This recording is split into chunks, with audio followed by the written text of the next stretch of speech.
সুপ্রিয় শিক্ষার্থীরা, আসসালামু আলাইকুম। আজকে আমরা শিখব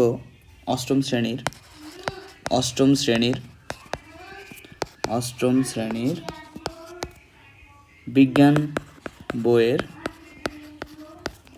ইলেকট্রন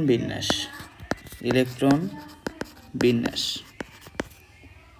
আমরা অষ্টম শ্রেণীর বিজ্ঞান বইয়ের যে ইলেকট্রন বিন্যাস টপিকটা আছে সেই টপিকটা আমরা আজকে শিখব। তোমাদের বিজ্ঞান বইয়ের ষষ্ঠ অধ্যায়ে তোমরা দেখবে, ষষ্ঠ অধ্যায়ে তোমরা দেখতে পাবে যে ইলেকট্রন বিন্যাস নামক একটা চ্যাপ্টার তোমাদের বইয়ে রয়েছে। চলো কিভাবে ইলেকট্রন বিন্যাস করবে সেটা আমরা শিখে নেই। কোনো শক্তি স্তরে সর্বোচ্চ ইলেকট্রন থাকতে পারে 2n স্কয়ার সংখ্যক। এটা হচ্ছে আমাদের প্রথম কথা। এই 2n স্কয়ারই হচ্ছে আমাদের সূত্র। কোনো শক্তি স্তরে সর্বোচ্চ ইলেকট্রন থাকতে পারে 2n স্কয়ার সংখ্যক। এই n সমান হচ্ছে, এই n তে বোঝায় শক্তি স্তর সংখ্যা। তাহলে আসো আমরা যদি এবার প্রথম শক্তি স্তরের কথা চিন্তা করি। প্রথম শক্তি স্তরে n ইকুয়াল টু 1 হয়। 1 হলে তাহলে কী হবে? প্রথম শক্তি স্তরে n সমান কত? 1। তাহলে n সমান যদি 1 হয় তাহলে সুতরাং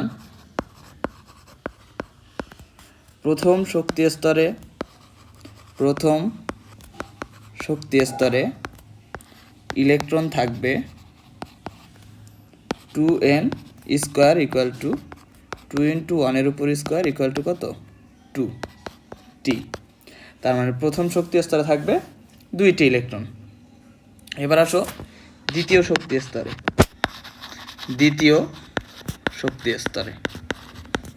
n সমান 2। দ্বিতীয় শক্তি স্তরে n সমান কত? 2। অতএব দ্বিতীয় শক্তি স্তরে সর্বোচ্চ ইলেকট্রন থাকবে 2n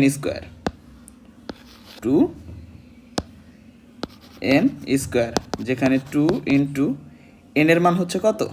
2। n এর মান কত? 2। দ্বিতীয় স্তরে n এর মান 2, তার মানে 2 এর উপর কি? স্কয়ার। 2 ইন্টু 2 এর উপর স্কয়ার করলে 4 ইকুয়াল টু কত? 8। অর্থাৎ প্রথম শক্তি স্তরে থাকবে 2টি ইলেকট্রন, দ্বিতীয় শক্তি স্তরে থাকবে 8টি ইলেকট্রন। এবার আসো তৃতীয়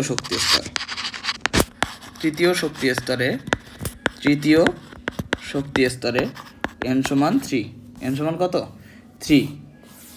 তাহলে অতএব তৃতীয় শক্তি স্তরে সর্বোচ্চ ইলেকট্রন থাকবে 2n square equal to 2 into 3 এর উপর square equal to 2 into 9 equal to কত? 18টি। অর্থাৎ প্রথম কক্ষপথে থাকবে 2টি, দ্বিতীয় কক্ষপথে থাকবে 8টি, তৃতীয় কক্ষপথে থাকবে 18টি। ঠিক আছে? তো এবার ধরো এরকমভাবে চতুর্থ শক্তি স্তরে থাকবে 32টি। চতুর্থ শক্তি স্তরে থাকবে কতটি? 32টি। তোমরা চতুর্থ শক্তি স্তরেরটা কীভাবে হয় সেটা তোমরা বাসায় করবে। এবার আসো দেখো কোনো একটা মৌলের ইলেকট্রন বিন্যাস আমরা করি। ধরো সোডিয়াম নামক একটা ইলেকট্রন, যার পারমাণবিক সংখ্যা হচ্ছে 11। সোডিয়াম নামক একটা মৌলের, এই মৌলের নাম কি? সোডিয়াম। এই সোডিয়াম মৌলের পারমাণবিক সংখ্যা কত? 11 এবং পারমাণবিক ভর হচ্ছে 23। তাহলে এই যে 11 তার পারমাণবিক সংখ্যা, এই পারমাণবিক সংখ্যাকে আমরা কি করব? ইলেকট্রন বিন্যাস করব। কোনো একটা মৌলের ইলেকট্রন সংখ্যা সমান প্রোটন সংখ্যা। কোনো একটা মৌলে যতগুলা ইলেকট্রন থাকবে ততগুলাই কি থাকবে?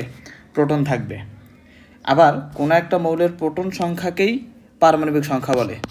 কোনো একটি মৌলে যতগুলো প্রোটন সংখ্যা থাকে তাকেই কি বলে? ওই মৌলের পারমাণবিক সংখ্যা বলে।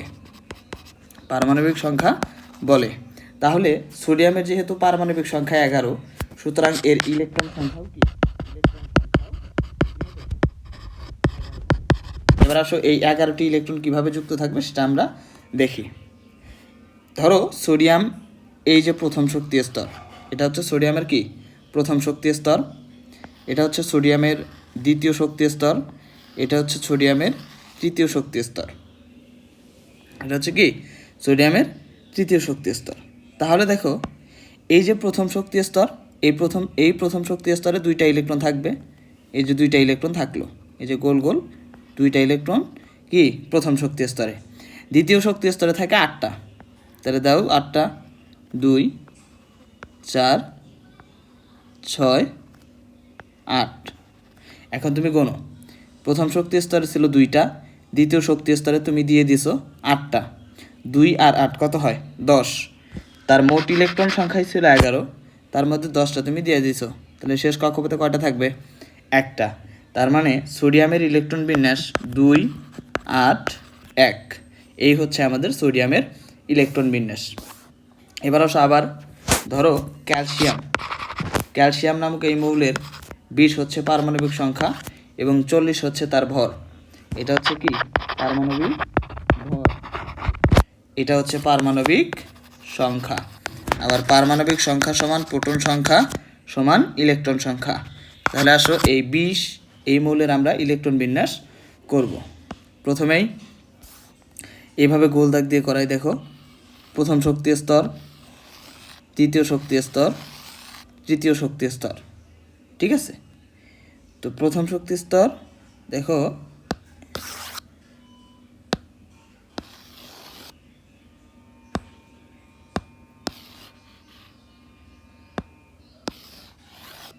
আচ্ছা, প্রথম শক্তি স্তর। এবার আসো দেখো,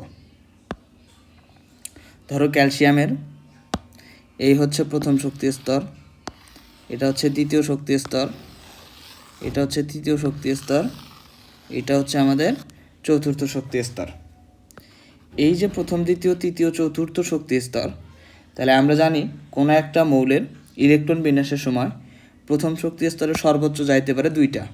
তার মানে প্রথম শক্তি স্তরে 2টা ইলেকট্রন দিয়ে দাও। প্রথম শক্তি স্তরে 2টা। দ্বিতীয় শক্তি স্তরে সর্বোচ্চ যায় 8টা, দিলাম 8টা। দ্বিতীয় শক্তি স্তরে সর্বোচ্চ কয়টা? 8টা। দেখো দ্বিতীয় শক্তি স্তরে সর্বোচ্চ 8টা। তৃতীয় শক্তি স্তরে সর্বোচ্চ যাইতে পারে 18টা, কিন্তু আমাদের মোট ইলেকট্রন আছে কয়টা? 20টা। এই 20টা ইলেকট্রনের মধ্যে প্রথম কক্ষপথে 2টা দিছি, দ্বিতীয় কক্ষপথে 8টা দিছি। 2 আর 8 কত হলো? 10। বাকি থাকে কত? 10টা।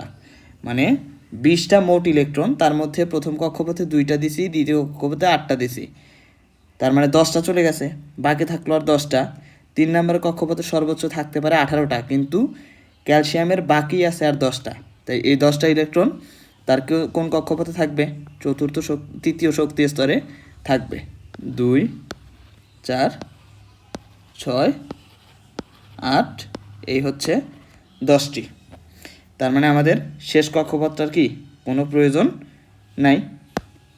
দেখো আমরা শেষ কক্ষপথটা মিশিয়ে দিই। এবার আসো, এই হচ্ছে আমাদের ইলেকট্রন বিন্যাস। তাহলে আমাদের ক্যালসিয়ামের ইলেকট্রন বিন্যাস হয় 2, 8, 10। এই হচ্ছে আমাদের ক্যালসিয়ামের ইলেকট্রন বিন্যাস।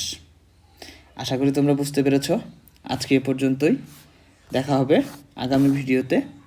এ পর্যন্ত সাথেই থাকবে। যারা এখনও পর্যন্ত আমার চ্যানেলটিকে সাবস্ক্রাইব করনি তারা অবশ্যই আমার চ্যানেলকে সাবস্ক্রাইব করে রাখবে, পাশাপাশি লাইক, কমেন্ট, শেয়ার করবে। ধন্যবাদ।